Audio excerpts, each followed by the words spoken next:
قاسم میم، یہ کتاب روشن کی آیتیں ہیں۔ اے پیغمبر، ہم تمہیں موسیٰ اور فرعون کے کچھ حالات مومن لوگوں کے سنانے کے لیے صحیح صحیح سناتے ہیں کہ فرعون نے ملک میں سر اٹھا رکھا تھا اور وہاں کے باشندوں کو گروہ گروہ بنا رکھا تھا۔ ان میں سے ایک گروہ کو یہاں تک کمزور کر دیا تھا کہ ان کے بیٹوں کو ذبح کر ڈالتا اور ان کی لڑکیوں کو زندہ رہنے دیتا۔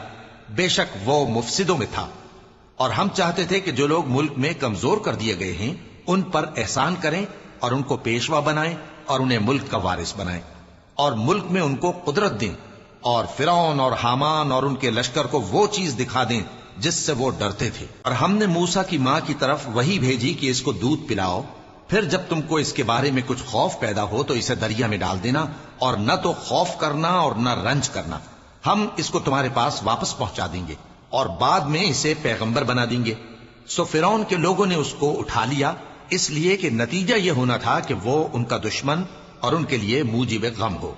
بے شک فرعون اور حامان اور ان کے لشکر غلطی پر تھے، اور فرعون کی بیوی نے کہا کہ یہ میری اور تمہاری دونوں کی آنکھوں کی ٹھنڈک ہے، اس کو قتل نہ کرنا، شاید یہ ہمیں فائدہ پہنچائے یا ہم اسے بیٹا بنا لیں۔ اور وہ انجام سے بے خبر تھے۔ اور موسیٰ کی ماں کا دل بے قرار ہو گیا، اگر ہم ان کے دل کو مضبوط نہ کر دیتے تو قریب تھا کہ وہ اس غم کو ظاہر کر دیتی۔ ہم چاہتے تھے کہ وہ مومنوں میں رہیں، اور والدہ موسیٰ نے اس کی بہن سے کہا کہ اس کے پیچھے پیچھے چلی جا، تو وہ اسے دور سے دیکھتی رہی، اور ان لوگوں کو کچھ خبر نہ تھی۔ اور ہم نے پہلے ہی سے اس پر دائیوں کے دودھ حرام کر دیے تھے۔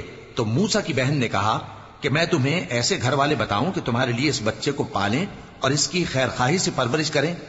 سو ہم نے اس طریق سے ان کو ان کی ماں کے پاس واپس پہنچا دیا تاکہ ان کی آنکھیں ٹھنڈی ہوں اور وہ غم نہ کھائیں، اور معلوم کر لیں کہ اللہ کا وعدہ سچا ہے، لیکن اکثر لوگ نہیں جانتے۔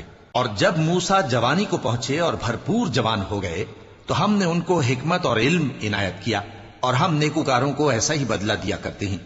اور وہ ایسے وقت شہر میں داخل ہوئے کہ وہاں کے باشندے بے خبر ہو رہے تھے، تو دیکھا کہ وہاں دو شخص لڑ رہے تھے، ایک تو موسیٰ کی قوم کا ہے اور دوسرا ان کے دشمنوں میں سے۔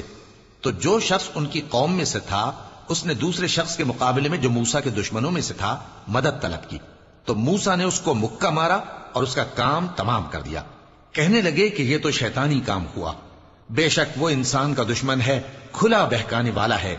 بولے کہ اے پروردگار، میں نے اپنے آپ پر ظلم کیا، سو تو مجھے بخش دے، تو اللہ نے ان کو بخش دیا، بے شک وہ بخشنے والا ہے، مہربان ہے۔